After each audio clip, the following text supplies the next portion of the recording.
মালদার মোথাবাড়িতে যে ঘটনা ঘটেছে, যে করেছে তাকে হাতে নাতে কে ধরেছে জানেন? আমাদের সিআইডি, অর্থাৎ লোকাল পুলিশ নয়। বাগডোগরা দিয়ে পালাচ্ছিল, মুম্বাই থেকে এসছিল। মুম্বাই থেকে বিজেপি ধার করে ওই মিমকে নিয়ে এসছে।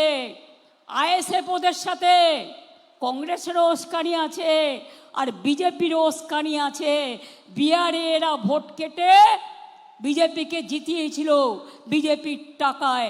আর কালকেও যে দাঙ্গা করেছিল পরশুদিন, সেটাও এরাই করেছিল।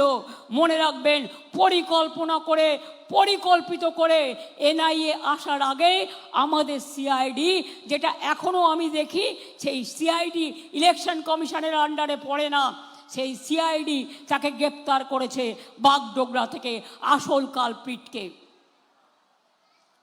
বাংলার বদনাম করা, বাংলাকে অসম্মান করা, এই সুযোগে সংখ্যালঘুদের খেপিয়ে দিয়ে তাদের উপর এনআইএ দিয়ে, সিবিআই দিয়ে, ইডি দিয়ে অত্যাচার করা।